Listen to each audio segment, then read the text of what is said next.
In just 7 minutes, 246 Texans froze to death in silence, while Ted Cruz sipped cocktails under the Cancun sun. And when Jasmine Crockett questioned his response, Cruz didn't offer answers. He snapped, "Get out of Texas." But she didn't flinch. She stepped into that hearing like a loaded weapon and dropped a photo that shattered his reputation in front of the entire nation. What did she expose? That made a U.S. senator go pale on live TV. The cameras were already live. No edits, no delay. Jasmine Crockett stepped into the hearing chamber like a blade sharp still and ready to cut. Her navy suit caught the lights like armor. Her eyes scanned the room once and locked forward. Across from her sat Ted Cruz, shoulders stiff, jaw clenched, flipping through notes as if they might shield him from what was coming. The hearing was titled Post-Disaster Emergency Response Reform, but no one believed that. Not really. Everyone in the room, from the interns to the networks broadcasting live coast to coast, knew what today was the reckoning. Texas had frozen. People had died.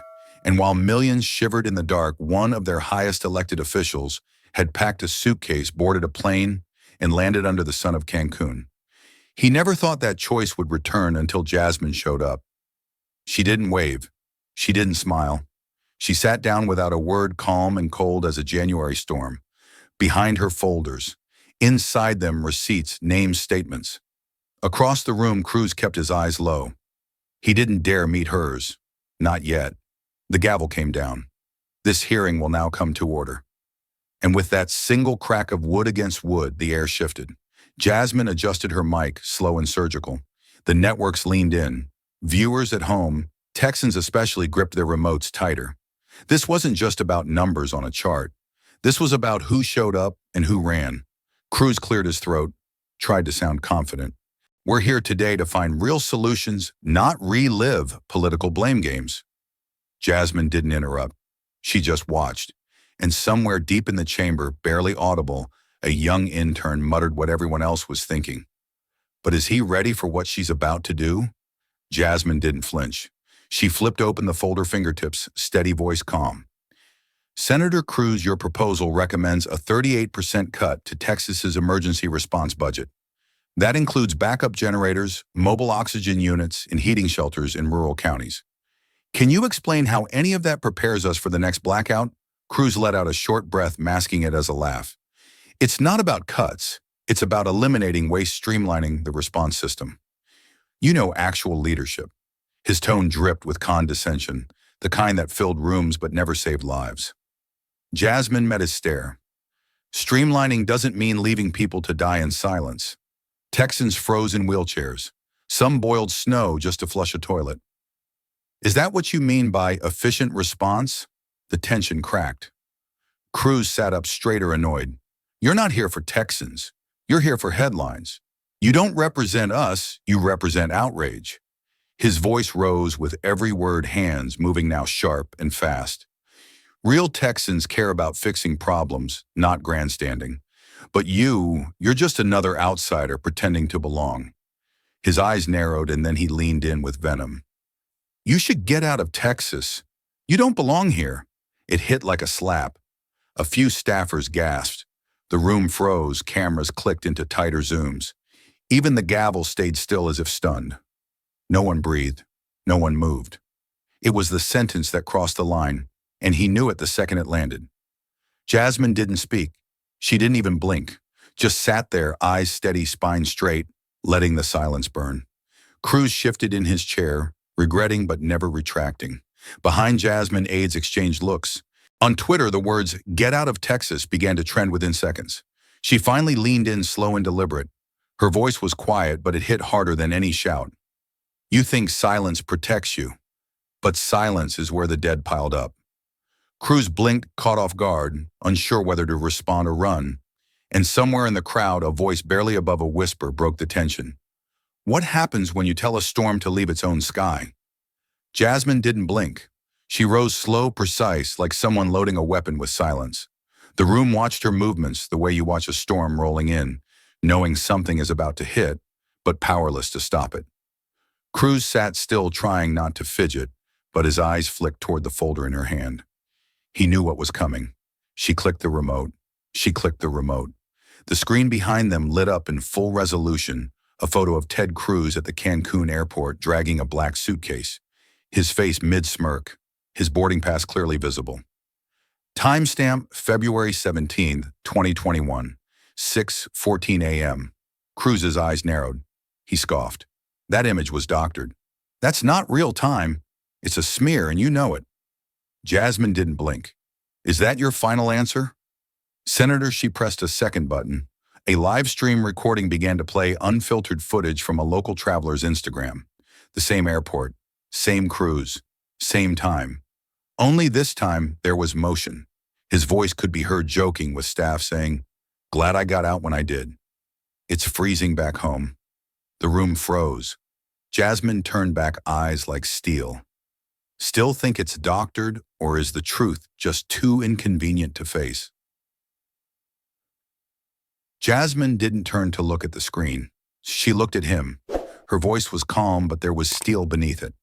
While Texans melted snow to flush toilets, you were checking into a resort with ocean views. While seniors wrapped themselves in tinfoil and prayed the night wouldn't take them, you were asking for turned-down service. No one in the chamber moved. The silence had weight. Even the journalist stopped typing. She stepped forward slightly. When the lights went out, I delivered blankets, checked on dialysis patients, hauled generators to homes that still had frozen pipes. You fled. Her voice didn't rise, but somehow it thundered. Cruz tried to swallow. His lips parted like he might speak, but nothing came. Behind Jasmine, the image lingered his smirk. The warmth of the airport lights, the betrayal they captured in one frame. The contrast between his comfort and their suffering was too loud to ignore. She tilted her head.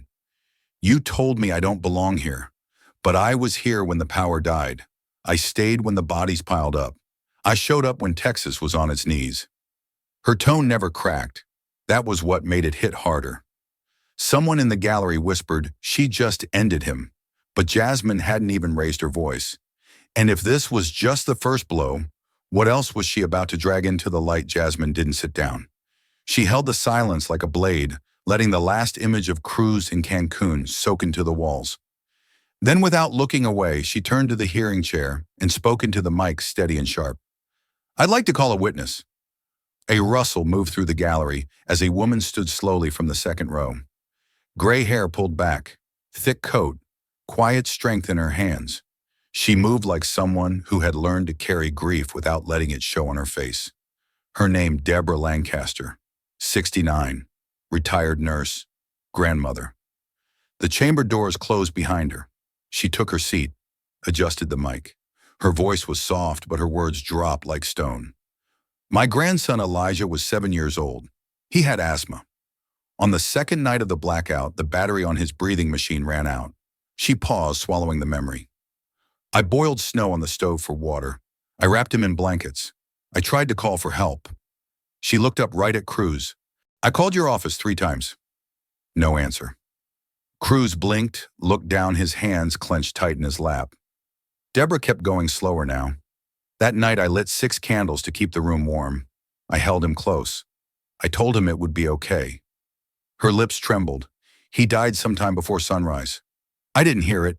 I didn't feel it. I just woke up and he was cold. The room shattered into silence. Even the reporter stopped typing.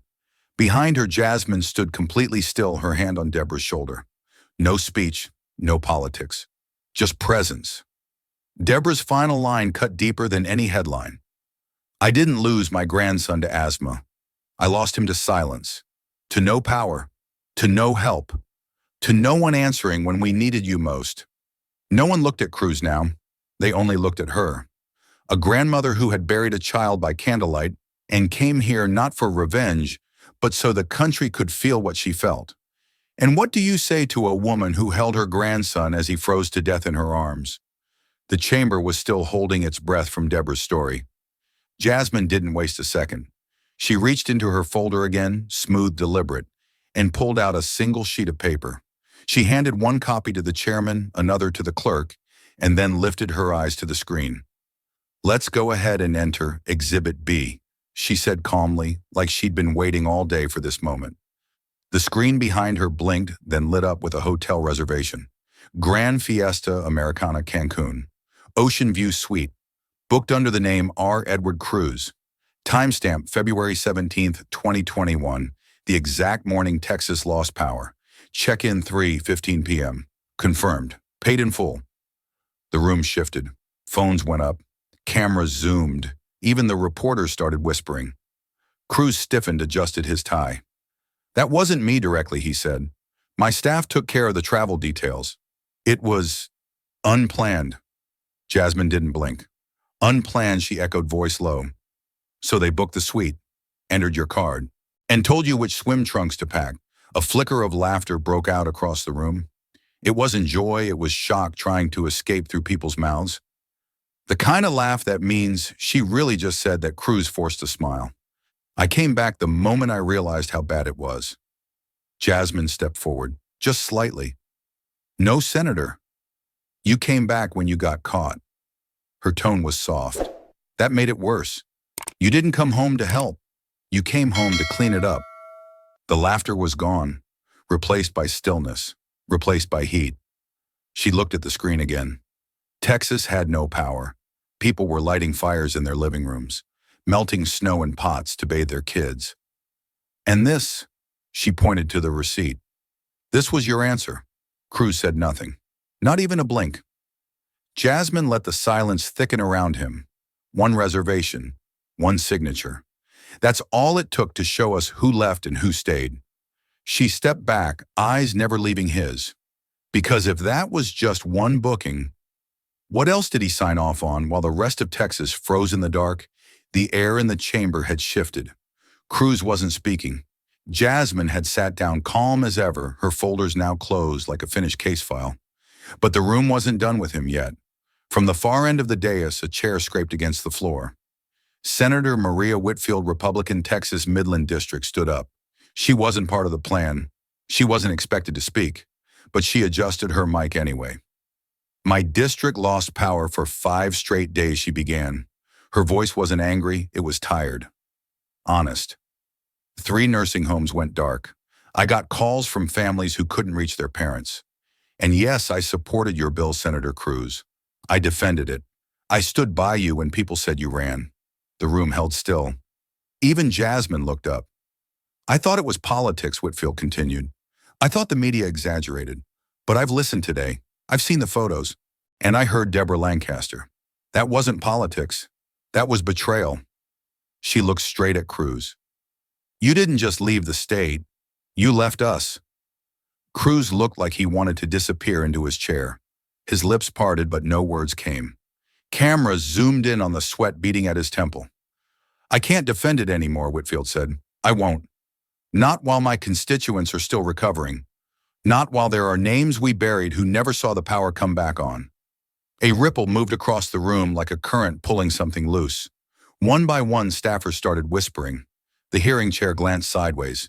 Even a few members of Cruz's own party shifted uncomfortably in their seats. Jasmine stayed quiet. She didn't need to say a word. Her silence said enough. Cruz sat there, pale, rattled, smaller than he'd ever looked on a national stage. Because sometimes it's not your enemies who undo you. It's the moment your allies stop pretending you're worth defending. And what happens next when even the people behind you start stepping away? The silence after Senator Whitfield's confession wasn't relief, it was weight. Cruz hadn't moved in minutes, but Jasmine Crockett was already on her feet. She walked to the touchscreen near the dais, pressed one button, and let the truth light up the wall behind her. A digital map of Texas blinked to life, glowing red like a body covered in burns. Hundreds of red dots flickered across the state, some small, some clustered, but all of them pulsing like open wounds. Not data, not theory, just lives, lost lives, changed, and stories no one wanted to read aloud until now. "These aren't projections," Jasmine said quietly. "They're names. Every dot on this map is a real family affected by the blackout. Some lost food, some lost light, and some lost someone they'll never get back." Her voice didn't shake. That made it land even harder. She zoomed in on Dallas, tapped the screen. Bastrop County, a trailer home. A father and 2 kids. All gone by sunrise, she moved again. Kerrville, elderly couple, froze to death in their living room while holding hands. The screen hovered each red dot, glowing like a memory that refused to fade. Then she tapped a large red dot just north of Houston. Cypress Creek Senior Home, she said. Her tone flattened like it hurt to speak it. 9 dead, 1 night, generator failed, no emergency transport. Staff tried to call for help, no one came. She paused, let that linger. By morning, they had to write names on the bodies with Sharpies. The room stopped breathing. Jasmine turned back toward the committee. Her expression didn't change. That wasn't a natural disaster. That was a leadership disaster. You don't freeze to death in a country with billion-dollar infrastructure unless someone decided your life wasn't worth the cost of a backup plan. She held up a thick folder with red tabs sticking out. There are 423 names in here. Names of people who were failed not by weather, but by the people who ran instead of stayed. Her eyes flicked toward Cruz, still staring at the desk like it might swallow him. The map behind her kept glowing. It looked less like a state now, and more like a scar, because the question was no longer whether Texas had suffered. It was this: how many names does it take before shame finally turns into reckoning? The map behind Jasmine still pulsed with red. Each dot a death, a name, a story, but she wasn't done. Not with numbers, not with paper. This time the truth would come in a voice, the one everyone in that room knew too well. She pulled a small flash drive from her folder. No theatrics. Just one simple sentence: I received something this morning. Her fingers slid it into the console port with the same quiet certainty she used to press record in committee. The source is confidential, but the voice is verified. Let's all listen together. A click, a hum. Then the chamber speakers came alive. It was Ted Cruz's voice. Clear, confident, private. If we ride this right, it began, we'll blame renewables and buy more gas credits by spring. Voters will forget by summer. They always do. A ripple moved through the room. No one moved, but everyone leaned in. The voice continued. Blackouts are bad optics, but if we control the narrative, this doesn't hurt us, it helps. Another pause. The sound of ice clinking in a glass. It's just politics. Jasmine hit pause. Dead silence swallowed the room. Cruz sat, frozen eyes wide. Then he jumped to his feet, voice raised, cracking at the edges. This is out of context. That was a strategy session, not a policy meeting. It wasn't meant for public release. He was shaking now. But Jasmine didn't rise. She didn't raise her voice. She only looked up. The only context that matters, she said. Calm as ice is a morgue refrigerator full of Texans. The room exhaled. No one interrupted. No one defended. She stood slowly. While this state begged for oxygen tanks and blankets, you were worried about optics. While children were wrapped in foil and sleeping in car seats, you were betting on voter amnesia. Cruz tried again. You're twisting this. No, Senator, Jasmine said, turning slightly toward the gallery. I'm playing it straight. Every network was live. Every reporter typing. The audio was already viral. You didn't just flee when people needed you, she said. You planned how to spin their suffering the minute you got back. She stared directly at him, voice low but clear. That's not strategy. That's cruelty. She sat down again. The chamber didn't make a sound. Because some betrayals don't need interpretation. What happens when the truth speaks louder than denial? Ted Cruz stood up without a word. The sound of his chair scraping across the marble floor cut through the air like something breaking. He fumbled with his papers, hands moving fast but aimless, as if order could still be salvaged from the wreckage. His eyes didn't meet anyone's. Not the committee, not Jasmine, especially not the cameras tracking every movement of his retreat. He headed toward the exit like a man walking through fire, pretending not to feel the burn. But before he could disappear, a sound leaked in from the hallway. Soft at first, then louder, rhythmic, relentless. Protesters, their voices echoing down the marble walls, growing with each step. You fled, she stayed. You fled, she stayed. Outside the Capitol, a crowd had gathered. They came bundled in scarves, holding signs and candles, their breath fogging in the cold morning air. Some held up photos of loved ones lost. Others held only anger. But the chant was united, pounding like a drum beat no headline could ignore. Inside, Jasmine didn't move. She stayed in her chair still, as stone, her folders closed, her voice unused. But everyone in that room felt her presence louder than any speech. She had said what needed saying. She had shown what needed to be seen. And now, without lifting a hand, she was the only one still commanding the room. From the back row, a quiet shuffle. Deborah Lancaster stood slow but sure, her coat still heavy with the weight of grief. She stepped toward Jasmine, no hesitation, no words, just a woman with nothing left to fear. When she reached her, she opened her purse and pulled out a photo. She held it high facing the room, her hand trembling, but her arm firm. Elijah, 7 years old, lost in the dark, smiling in the photo like nothing ever hurt him. The room fell silent, not out of politeness, out of truth, the kind that chokes, not whispers. Two women stood side by side, one from Congress, one from the cold, different worlds, same fire. CNN cut in with a breaking headline: Jasmine Crockett just ended Ted Cruz's credibility without raising her voice. The chants outside didn't stop. But Jasmine didn't face the cameras. She looked only at Elijah. Because some victories aren't loud, and still one question burned on every screen across America: will truth alone ever be enough to hold power accountable? The room didn't move. Cruz was gone. The chants outside had dimmed, but their echoes still lingered in the chamber, like smoke after fire. Jasmine stood in silence, letting the weight of everything settle, not just in the air, but in the hearts of everyone watching. Then she stepped forward one last time, not for herself, but for the people who never got to speak at all. She walked slowly to the mic, her heels steady the chamber, watching her every breath. She didn't fix her notes or clear her throat. She just placed one hand gently on the edge of the podium and looked directly into the lens of the nearest camera. Not toward her colleagues, not toward the press, but toward the millions watching from living rooms, hospital beds, folding chairs in church basements, Texans who remembered the cold and the silence that followed.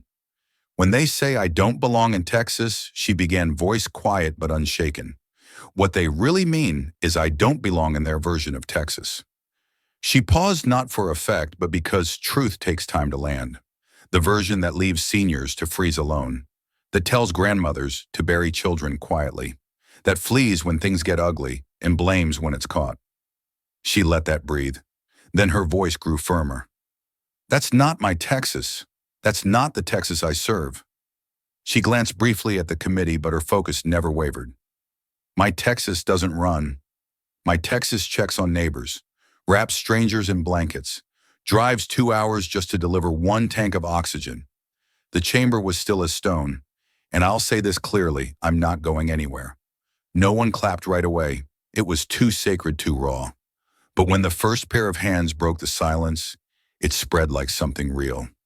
Republicans, Democrats, journalists. A few aides from Cruz's side even stood not in protest but in quiet, reluctant respect. Jasmine didn't smile. She didn't raise her chin. She just stood there in the middle of it all, grounded like a tree that had never left in the first place. Because maybe staying was never weakness at all, but the most powerful kind of fight. The applause didn't stop at the chamber doors. It spilled into headlines, into living rooms, into late-night reruns on every network in the country.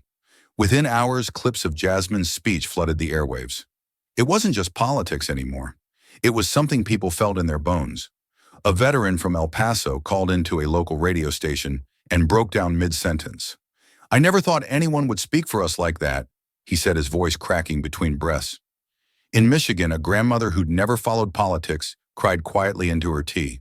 She reminded me of my daughter, she whispered. She stayed. Online, the response exploded. Thousands of TikToks surfaced overnight. Teenagers reenacted Jasmine's final line. I'm not leaving, over soft piano music, adding stories of their own blackouts, their own moments of silence. Hashtags like She Stayed and Jasmine Stood began trending across all platforms. In a small church on the east side of Houston, candles flickered against stained glass. It was a vigil, unofficial, unannounced, but full. The pews were filled with the faces of those who hadn't forgotten February. Families, nurses, custodians, neighbors. They came not just to remember the ones who froze, but to honor someone who hadn't turned away. And then just before the first prayer, Jasmine appeared. No cameras, no entourage, just her. She didn't say a word. She carried a small stack of folded blankets in her arms. One by one, she laid them gently on every pew.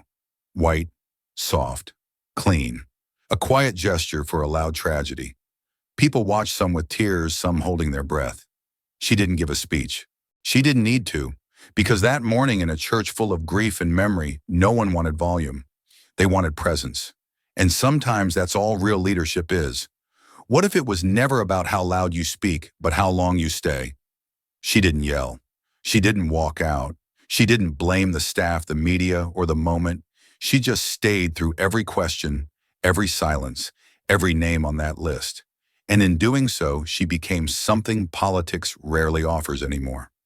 Jasmine stepped outside the Capitol, the late afternoon sun casting long shadows across the steps. The press surged forward, cameras snapping, microphones raised. A dozen voices shouted her name, but she didn't stop for headlines. She scanned the crowd until her eyes landed on one small voice that didn't need a press badge to be heard. A young girl stood near the railing, no older than 8 or 9.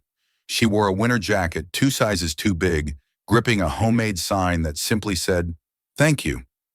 When Jasmine passed, the girl stepped forward just enough for her voice to rise above the noise. "Congresswoman," she asked, "do you think they'll ever listen to people like us?"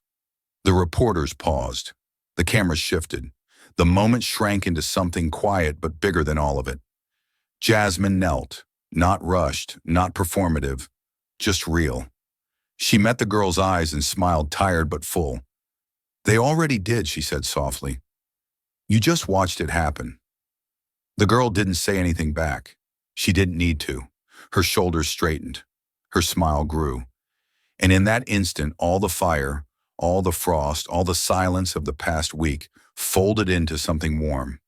Jasmine stood again and continued down the steps. She didn't wave. She didn't pose. She just walked slowly into the crowd, her heels echoing off the stone. Behind her, someone whispered the words that would soon appear everywhere on screens and stories in memory. She didn't yell. She didn't run. She didn't betray. She stayed. And then the final line faded in one sentence, left behind like a footprint in fresh snow. Sometimes leadership doesn't arrive with noise. It arrives with a blanket and stays through the storm. Not everyone needs a microphone to make an impact. Sometimes simply standing beside a grieving grandmother, holding her grandson's photo, is enough to silence an entire nation. Jasmine Crockett didn't choose noise, and she didn't choose escape. She chose to stay quietly, firmly, as a reminder that dignity should never leave the halls of power. In your own life, have you ever chosen to stay when everything around you told you to walk away? If this story moves something in you, don't let it end here. Like, share, and subscribe to Hill Insights, where real courage doesn't shout, it shows up and stays. Tap the bell, because the next silence we break might be your own. Which moment made you stop and feel something real? Tell us in the comments, because truth only lives when someone dares to answer it. This dramatized story is inspired by real struggles and real people. All characters and dialogue are fictionalized for commentary and education.